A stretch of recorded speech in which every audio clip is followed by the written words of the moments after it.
Welcome guys, today I'll explain an American drama crime film called 21 Blackjack. Spoilers ahead. Watch out and take care. The film begins by showing a man named Ben applying for a free scholarship to study at Harvard.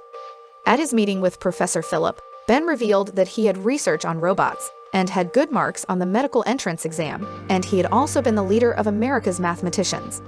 Unfortunately, the scholarship is only given to one person, and currently there are 76 people who want to get the scholarship. In other words, the recipient of the scholarship is not seen from being smart and intelligent. But who is the most special? That's where Ben began to tell the story about his life experiences. Economic problems in his life made Ben had to give up his intention to study at Harvard and was forced to study at MIT. And every day, he also spends a lot of time working or completing robot projects with his friends.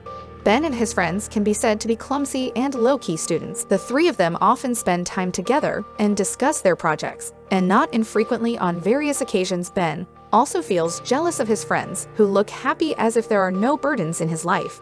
In the following days, Ben went through like any other MIT student. Because Ben was a smart student, he often caught the attention of his lecturers in each class, including Mickey, who was teaching at that time, was impressed by Ben's intelligence who could answer his questions. One time when Ben was busy doing an assignment, suddenly a student came by and took him to a room.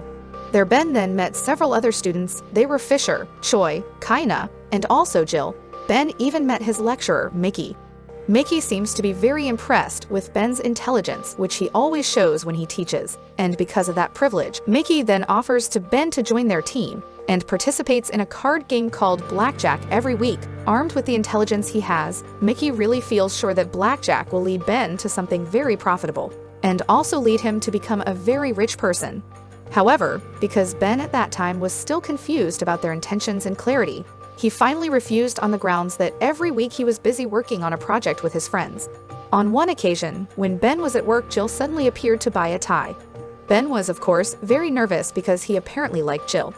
Fortunately, however, he was able to calm himself down and began to serve Jill properly.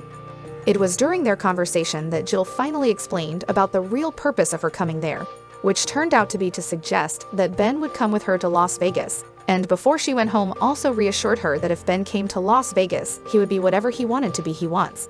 Long story short, in the room Mickey was giving a briefing about the game of blackjack to some of the students who were there. Unfortunately, of all those who were there at that time, no one was able to answer the question, until finally one voice answered very correctly. Turns out it was Ben who finally decided to join them.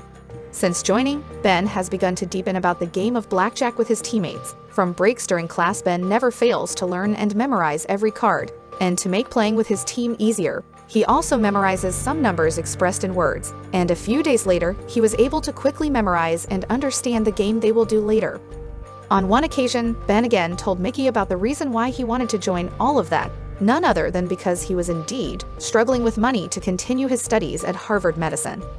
After he is sure to get as much as $300,000, he will quit the game, and Mickey also replied that he understood what Ben wanted, and Ben didn't have to be afraid because counting cards was very safe and not illegal. One night, Mickey told Choi to explain the rules of the game, so that later, 3 of the 5 people will look for a table and start counting the cards that come out. After all counting, one person will then come into play there and make a big bet. After winning with that bet, he will move to another table where his cards have also been counted, so that with this random system they will not be caught. However, if there is a problem or someone forgets to count the cards, someone will give a signal to stop betting and leave the table immediately. Arriving at the weekend, Ben looks so impressed by the magnificent city of Las Vegas that never sleeps. A city full of dozens of casinos and people who dream of making a fortune from every game there is. When he arrived at the hotel, which was quite luxurious, Mickey immediately shared a fake identity. All that so they look old enough and be allowed into the casino. In addition, Mickey also emphasized to Ben that later, after entering, they must appear to not know each other, while he himself would guide and supervise them in the game. The time he had been waiting for arrived, Ben seemed to start paying attention to his friends who were already at the table. After he got the code, he immediately went down and gave a big bet. Card after card came out of the right hand, and there was no need to be confused. Ben was already able to guess where he had to place his bet.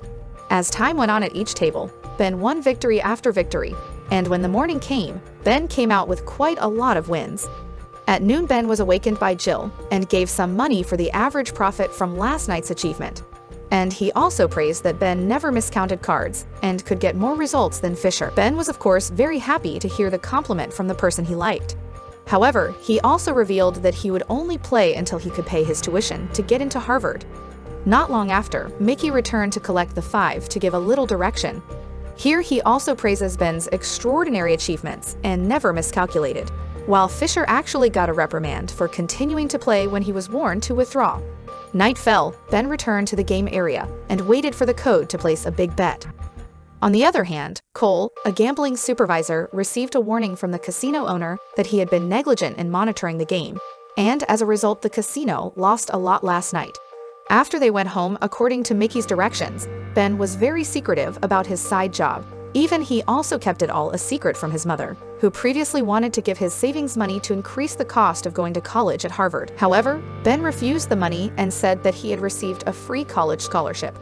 Hearing this, of course, his mother was very happy, although in his heart Ben was a little impatient, but considering that now he can get money easily, he hopes that the savings will be better for his own mother as well as for his friends.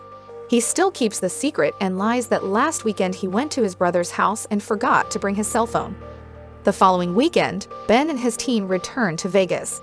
They also played pretty well and managed to bring in huge profits. Even after Ben's been to Vegas several times, he couldn't believe that he had now saved $100,000, which was only $200,000 left to pay for college. In Boston, Ben is an ordinary college student. However, when he was in Vegas, especially when he got a very big win, he and his friends started having fun there, shopping for everything they wanted from expensive bags, shoes to luxurious clothes, and not only that they went for a walk, while partying in the excitement of Las Vegas. However, apparently Ben's successive wins are gradually being suspected by Cole. He and his partner suspect that Ben has counted every card on the table. The casino owner was also convinced that this Ben wasn't working alone, and that there must be someone else behind him, and the following week Ben and his team came to play. They began to focus on the CCTV, the shirt that Ben was playing with. From there, their suspicions began to be proven. In the recording, it was seen that Kayana gave a code to get Ben into the game. Meanwhile, what happened at the table, Fisher, who was drunk, began to make fun of and ignore Ben's concentration. Apparently, Mickey's earlier reprimand made Fisher feel competitive, and finally a commotion ensued. There, of course, made Mickey emotional. In fact, he immediately fired Fisher from the team. Mickey reasoned that Fisher's performance was very detrimental and looks childish. After everything was settled, they returned to celebrate the victory by partying. Even now, Ben can be alone with Jill and spend the night together. When he returned to Boston, Ben's friends felt that now Ben had completely changed. They are also here very disappointed with Ben's indifference to the project they are working on together. Feeling that Ben's heart was no longer there for the project, they finally reluctantly decided to let Ben out. And the weekend came again. The game was resumed, but it seems that Ben was kicked out of the project by his friend. That made him not focus on playing. Even Jill, who had reminded him he didn't pay attention to, and chose to play at a table where the cards were not clear. And because of that emotion, Ben also loses control and loses big for the first time. Mickey here is of course very angry and disappointed, because that night he lost more than $200,000, and he demanded that he pay for all the losses he had done. Ben here of course can't afford to pay the money all at once, let alone sacrifice his savings. However, Mickey was adamant and didn't want to know that Ben had to pay for all the losses last night. Ben, very disappointed at Mickey's behavior, finally lobbied his friends to continue playing for another night, using their own money as a bet. At first they didn't agree, but hearing that the profits would be shared equally, they finally agreed, and the game was back on. However, apparently when the game was running on the other side, Mickey noticed and began to report Ben's cheating to the casino supervisor. Cole, who had been suspicious from the start, immediately moved quickly to arrest him. There, Ben was immediately interrogated and even beaten severely by him until it was revealed that his identity as a college student and conspired with his old enemy for 25 years, namely Mickey. So it's appropriate that Mickey has never wanted to play live because he is indeed difficult to target and is a fugitive from the casinos in Las Vegas. When he returned to Boston, Ben's suffering seemed unfinished. In a letter, he was threatened with dropout from his college, even including the money he had saved so far had disappeared. Unlike Ben's two other friends, they actually won the competition for the robot project they had designed. Ben, who was aware that he had disappointed them, finally apologized and told him everything that had happened so far. A few days later, not wanting to lose everything, Ben returns to Mickey to apologize and express his desire to return to Vegas. Mickey, who also really needs money for his retirement, finally collaborates with Ben again, provided that Ben will be able to create a game with a very large profit. Ben here is sure that he can make a lot of profit in this last game, as long as he wants to play to replace Fisher so that they can get victory after victory quickly. Long story short, when they arrived in Vegas, they began to play according to the strategy they had previously planned, with big bets. The plan to reap as much profit as possible turned out to be smooth. Victory after victory they managed to achieve. Even Mickey also played and overwhelmed the bookie. However, when they were too engrossed in their victory, suddenly on the other side Cole and his men came, so there was a chase there.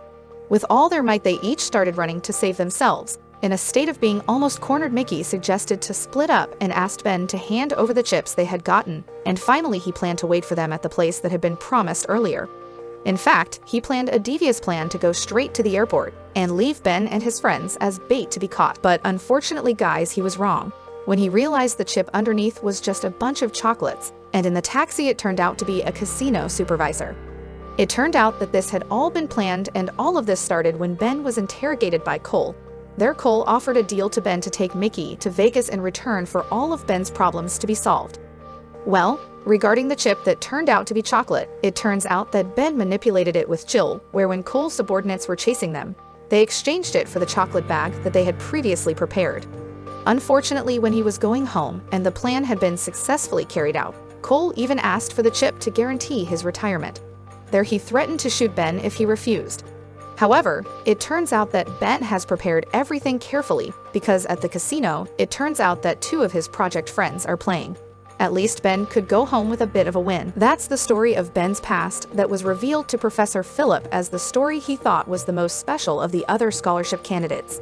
And do you guys think this Ben will qualify for a scholarship for his